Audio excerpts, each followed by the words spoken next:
Hello বন্ধুরা, আজকে explain করতে যাচ্ছি 2025 সালের সদ্য মুক্তিপ্রাপ্ত সাউথ ইন্ডিয়ান ব্লকবাস্টার সিনেমা কান্তারার গল্প। আর এটা হলো আমার দেখা এই বছরের সেরা কালচারাল অ্যাডভেঞ্চার অ্যাকশন সিনেমা। আর যারা সাউথের অ্যাকশন সিনেমা পছন্দ করেন তাদের জন্য এটা হলো সেরা চয়েস। তো আর কথা না বাড়িয়ে চলুন শুরু করা যাক।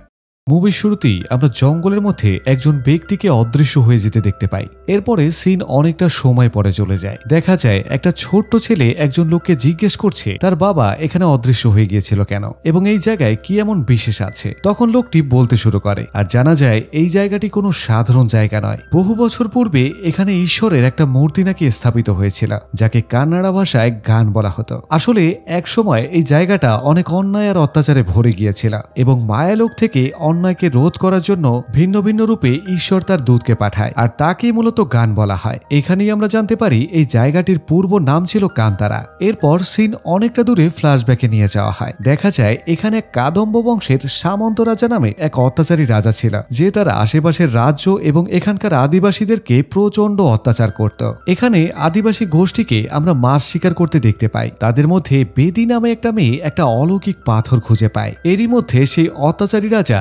আদিবাসীদের উপর আক্রমণ করে তাদেরকে ধরে এনে বিভিন্ন কাজ করাতে শুরু করে। আর সে তাদের উপর এতটাই অত্যাচার করত যে যা কোনো মানুষের সহ্যের একেবারে বাইরে ছিল।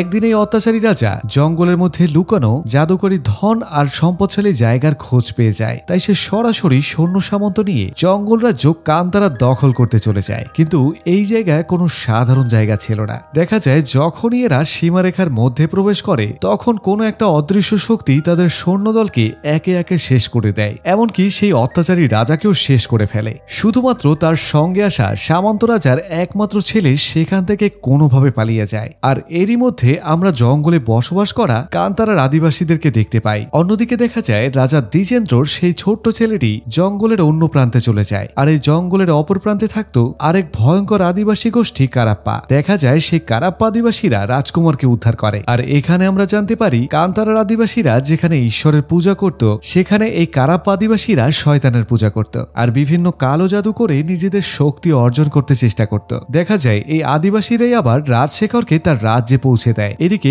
বাবা না থাকায় এই ছোট্ট ছেলে রাজশেখরই তার রাজ্যের রাজা হয়ে যায় আর তার এই কারাপ্পা আদিবাসীদের সঙ্গে একটা ভালো সম্পর্ক গড়ে ওঠে। এভাবেই যুগের পর যুগ পেরিয়ে যায়। রাজশেখর বড় হয় এবং তার দুটি সন্তানও হয়। আর অন্যদিকে জঙ্গলের সেই পবিত্র গুহার মধ্যে আদিবাসীরাও একটা রহস্যময় শিশুকে খুঁজে পায় আর সেই শিশুটির নাম রাখা হয় বেরমে। আর এদিকে রাজা রাজশেখরের একমাত্র ছেলে কুলশেখর আর মেয়ে কঙ্কাবতীও ধীরে ধীরে বড় হতে থাকে। অন্যদিকে জঙ্গলে কুড়িয়ে পাওয়া সেই রহস্যময় শিশুটিও বড় হতে থাকে। এভাবে আরো অনেক বছর পেরিয়ে যায়। এখানে একদিন রাজা রাজশেখর তার একমাত্র ছেলে কুলশেখরকে রাজ্যের দায়ভার দিয়ে নিজে অবসরে চলে যায়। আর রাজা রাজশেখরের পুত্র কুলশেখর ছিল প্রচন্ড অবাধ্য আর নেশাখোর একজন লোক, যার রাজ্য পরিচালনায় তার কোনো দক্ষতাই ছিল না। এভাবে নতুন রাজা হওয়ার আনন্দে কুলশেখর তার দলবল নিয়ে কান্তারা জঙ্গলে শিকার করতে চলে যায়। কিন্তু এই কুলশেখর জানতো না এখানে তার দাদা বাবা যারাই এসেছিল তারা ঠিকঠাক ভাবে কখনোই ফিরে যেতে পারেনি। এজন্য অন্যান্য সৈনিকেরা এই জঙ্গলে আসতেই চাইছিল না। কিন্তু এই কুলশেখর ছিল প্রচন্ড ঘাউরা মার্কা লোক, তাই কোনো কিছু না মেনে সে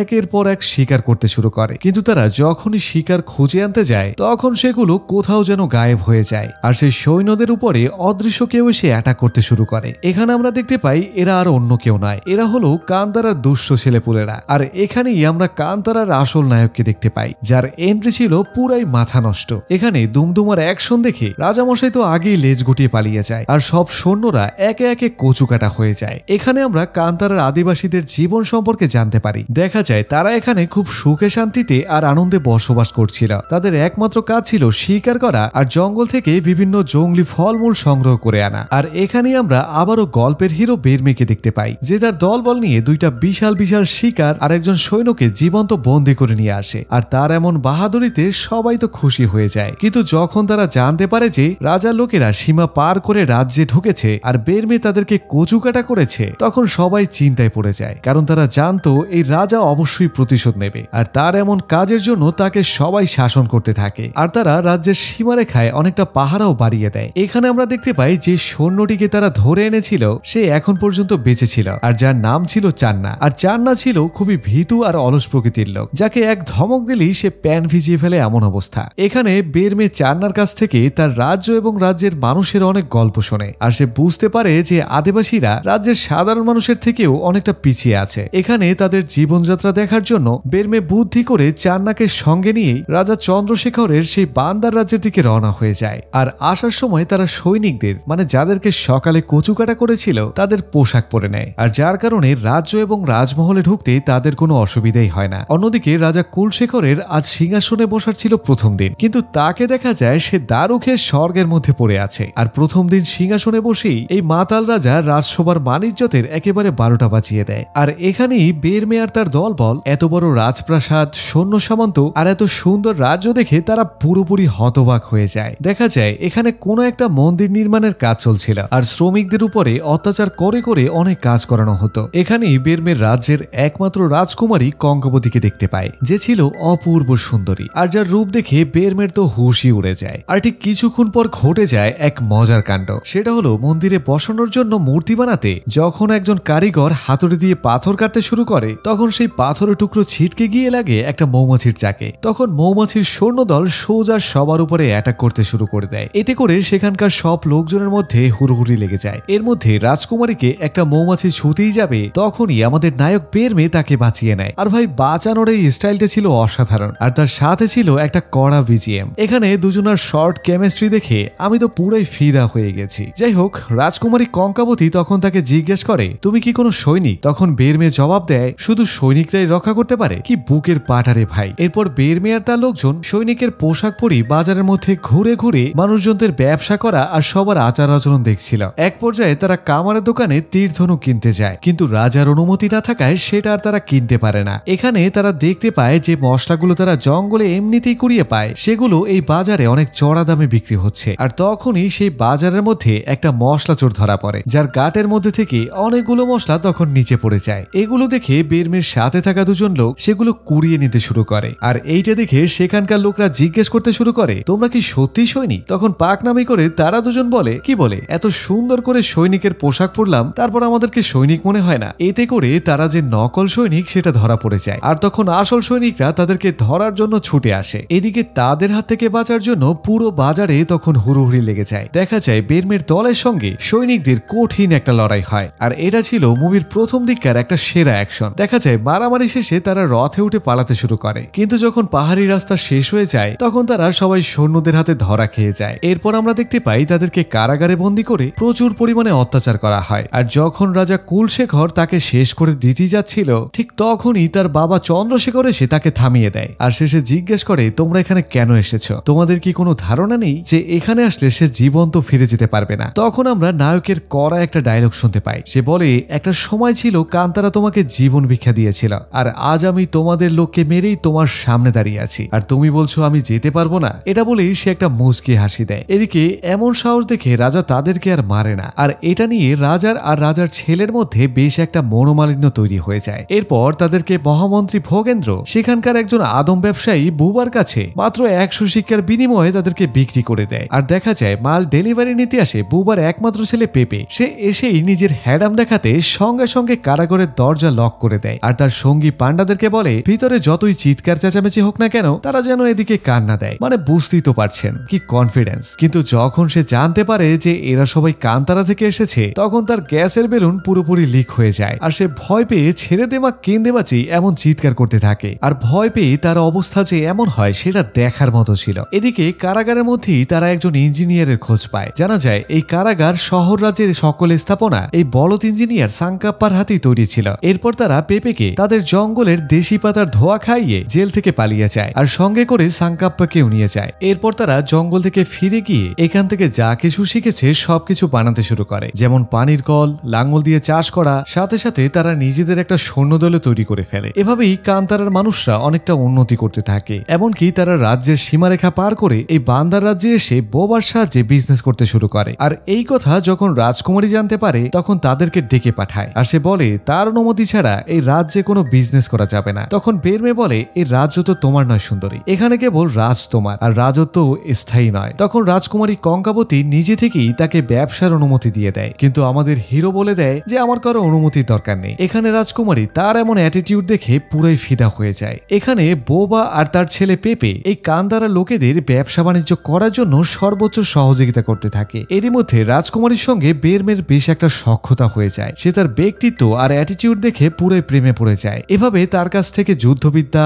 ব্যবসা, এমনকি প্রেম সবকিছু শিখে নেয়। যা হোক, এরপর আবার সিন জঙ্গলে চলে যায়। দেখা যায় বেরমে আর তার দলবল জঙ্গলের গভীরে মশলা আর মধু সংগ্রহ করতে যায়। এভাবেই তারা যেতে যেতে কখন যে জঙ্গলের সীমারেখা পার করে ফেলে সেটার কোনো খেয়ালই থাকে না। আর তখন তাদের পিছনে একটা মস্ত বড় হিংস্র বাঘ এসে পড়ে। এমন ভয়ঙ্কর বিশাল বাঘ দেখে সবার অবস্থা তো টাইট হয়ে যায়। দেখা যায় বেরমে সাহস দেখিয়ে বাঘের সঙ্গে লড়ার চেষ্টা করে, কিন্তু বন্ধুরা বুঝে নিত রয়্যাল বেঙ্গল টাইগার। কিন্তু দেখা যায় ভাগ্যবশত বাঘটা কোনো একটা জায়গায় গিয়ে থেমে যায়, আর সেখানেই একটা পাথর ছিল যেটাকে এই কান্তারাবাসী পবিত্র পাথর হিসেবে মানত। এরপর সেই বাঘটির পিছু করতে করতে তারা গভীর থেকে গভীর জঙ্গলে পৌঁছে যায়, আর যেখানে যাওয়া তাদের জন্য ছিল একেবারে নিষিদ্ধ। ঠিক তখনই ঘটে যায় এক অদ্ভুত ঘটনা। তারা যতটা জঙ্গলের ভেতরে যাচ্ছিল, ঘুরে ফিরে তারা সেই একই জায়গায় পৌঁছে যাচ্ছিল, আর কোনোভাবেই তাদের আর সামনে যাওয়া হচ্ছিল না। দেখা যায় কোনো একটা মায়াবী শক্তি তাদের রাস্তা ভুলিয়ে দিয়ে কেবল একই জায়গায় ঘোরাফেরা করাচ্ছিল।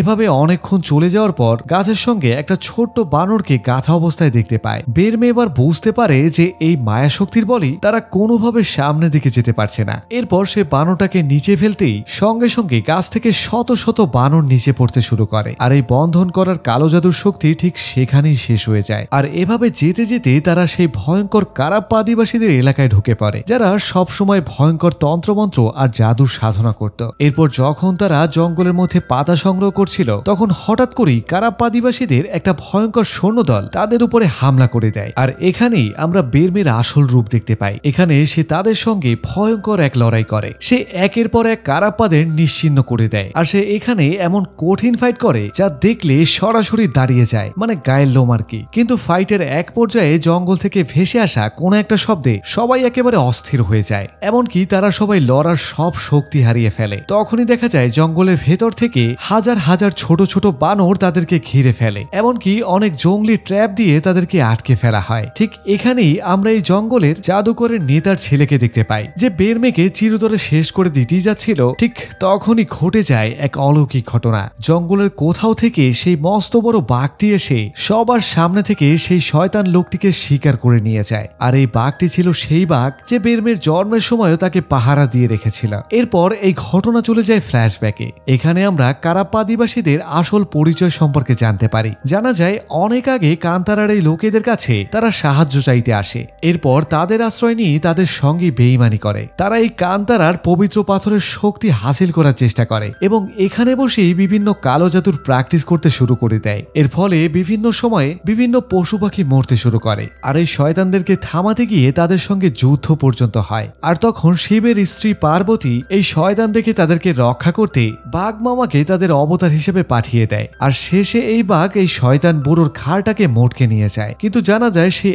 একই গোষ্ঠীর কিছু লোক এই জঙ্গলের কোনো একটা অজানা জায়গায় লুকিয়ে আজও সেই জাদু শক্তি হাসিল করার চেষ্টা করছিল। এরপর ঘটনা আবার প্রেজেন্টে চলে আসে। এখানে আমরা অহংকারী আর শয়তান রাজা কুলশেখরকে দেখতে পাই, যে সারাদিন ধরে শারাব আর নারীর মধ্যেই ডুবে থাকতো। এদিকে বান্দারগাঁয়ের বাজার থেকে কান্তারাবাসীদেরকে উৎখাত করতে গিয়ে অপদার্থ মন্ত্রী বেরেমের হাতে ধোলাই খেয়ে মহলে ফিরে আসে। আর এরই সাথে এই অত্যাচারী রাজার হাত থেকে বান্দারগাঁও গ্রামটিকে তারা দখল করে নেয়। আর এই খবর যখন রাজা আর রাজার ছেলে কুলশেখর জানতে পারে, তখন দুজনারই পালপিটিশন একেবারে গরম হয়ে যায়। এখানে চন্দ্রশেখর ধৈর্য ধরতে বললেও দেখা যায় কুলশেখর তার কোনো কথাই শোনে না। সে হাজার হাজার সৈন্য নিয়ে নিরীহ ঘুমন্ত কান্তারার মানুষের উপরে হামলা করে দেয় আর শত শত বাড়িঘর জ্বালিয়ে দেয়। এখানে সে নারী, শিশু, বৃদ্ধ, এমনকি সে কাউকেই ছাড়ে না। দেখা যায় মুহূর্তেই কান্তারার এই শান্ত জঙ্গলটিকে একেবারে ধ্বংসপুরী বানিয়ে দেয়। এদিকে বেরমে তখন গ্রামের পাহারার জন্য দূরে কোথাও ছিল, তাই সে এইসব ঘটনার কিছুই জানতে পারে না।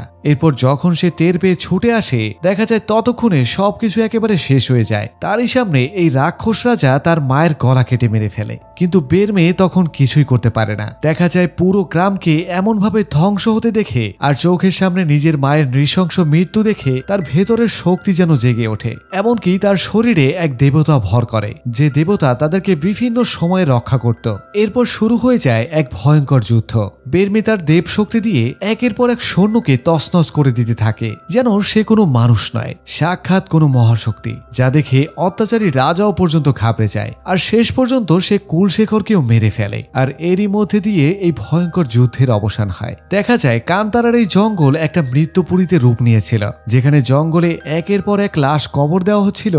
ঠিক অন্য পাশেই বান্দার রাজ্যে জ্বলছিল কুলশেখরের চিতার আগুন, আর সাথে সাথে জ্বলছিল ছেলে হারানো পিতা চন্দ্রশেখরের অন্তর। এভাবে একদিন তারা দেখতে পায় রাজশেখরের নতুন নির্মাণ করা মন্দিরে যে শিবলিঙ্গ মানে শিবের মূর্তি যেটা তারা প্রতিষ্ঠা করতে যাচ্ছিল, সেটা কোনো এক অজানা কারণে মাঝখান থেকে ফেটে গিয়েছিল। আর এবার তারা বুঝতে পারে যে ঈশ্বরের মধুবনে হামলা করতে গিয়ে তাদের উপরে অভিশাপ লেগে গেছে। তাই এই ভুল শোধরানোর জন্য রাজকুমারী নিজেই কান্তারায় চলে যায়। দেখা যায় কান্তারা লোকেরা তাদের উপরে এতটাই রেগেছিল যে রাজকুমারীর সঙ্গী সাথী সবাইকে শেষ করে দেয়। আর রাজকুমারী মেয়ে বলে বেরমে তাকে কিছুই বলে না, বরং রাজ্যে ফিরে যেতে বলে। কিন্তু দেখা যায় রাজকুমারী তখন তার ভুল শুধরানোর জন্য একটা সুযোগ চায়। এরপর রাজকুমারীর অনুরোধে তারা তাদের সেই জঙ্গলের 3টি পবিত্র পাথর, যেটা তাদের দেবতার দান ছিল, সেটাকে তারা রাজশেখরের মন্দিরে স্থাপন করার জন্য রাজি হয়ে যায়। এরপর তারা কান্তারা ধর্মীয় রীতিরেওয়াজ অনুযায়ী সেই 3টি পাথরকে উঠিয়ে বিশাল আয়োজনের সাথে বান্দার রাজ্যের সেই মন্দিরে স্থাপন করা হয়। আর